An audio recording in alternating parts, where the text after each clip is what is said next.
Bienvenue dans les 3 minutes de l'AFPRIC, un podcast pour les personnes concernées par la polyarthrite rhumatoïde et les rhumatismes inflammatoires chroniques. Dans chaque épisode, des infos, astuces et conseils qui vont à l'essentiel.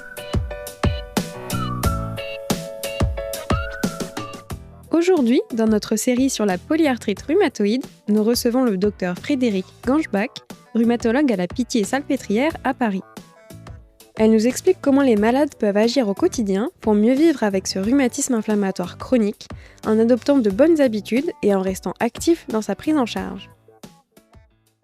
Abordons à présent le 4e volet, bien vivre avec sa polyarthrite rhumatoïde. Comme vous l'avez compris, à présent que nous disposons d'une multitude de traitements, il est tout à fait envisageable de vivre tout à fait correctement avec une polyarthrite rhumatoïde. L'enjeu est vraiment de contrôler l'inflammation, protéger les articulations, et ceci permet d'avoir une vie strictement normale. Bien entendu, ce bon résultat n'est permis qu'avec une prise régulière du traitement et un suivi médical régulier.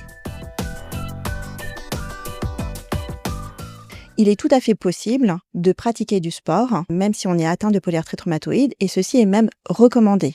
Le fait d'avoir une activité physique est tout à fait un atout considérable pour le pronostic futur de la polyarthrite rhumatoïde. D'autre part, plusieurs patients posent souvent régulièrement la question du régime et se posent la question de l'intérêt de régimes alimentaires exclusifs, notamment avec l'éviction, délaitage, etc.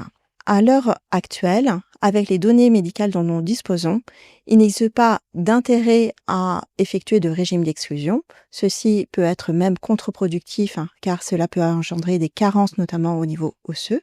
Et à l'inverse, le meilleur contrôle de l'inflammation sera permis avec notamment une limitation des risques cardiovasculaires grâce au régime méditerranéen dont vous avez déjà entendu parler.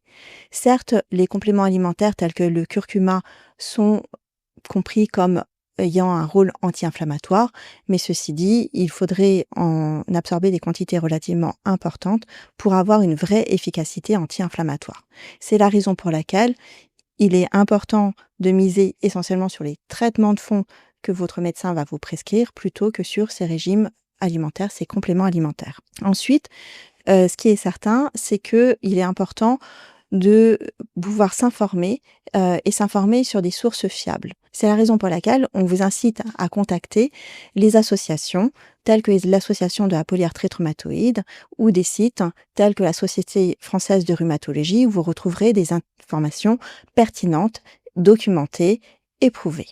Comme nous l'avons vu, le tabagisme chronique est un facteur de risque de polyarthrite rhumatoïde et peut éventuellement avoir un impact sur l'activité inflammatoire. C'est la raison pour laquelle il est recommandé aux patients d'effectuer un sevrage tabagique en cas de survenue de polyarthrite rhumatoïde. De manière identique, un suivi dentaire avec le traitement des parodontopaties sera recommandé. Un suivi régulier et un dialogue constant avec le rhumatologue apparaît absolument indispensable, car il s'agit d'un traitement à prendre au long cours, d'où le fait de pouvoir dialoguer avec son médecin pour discuter de l'efficacité, de la tolérance des traitements, afin de trouver les traitements les plus appropriés, les plus efficaces, les mieux tolérés, pour avoir la meilleure efficacité sur le contrôle de la polyarthrite rhumatoïde. En dehors de cela, une vie strictement normale est parfaitement recommandée, avec le maintien des activités physiques et professionnelles. Merci au docteur Ganschbach pour son intervention. Ça vous a plu ? N'hésitez pas à vous abonner, liker et partager notre émission. Pour plus d'infos, rendez-vous sur www.polyarthrite.org.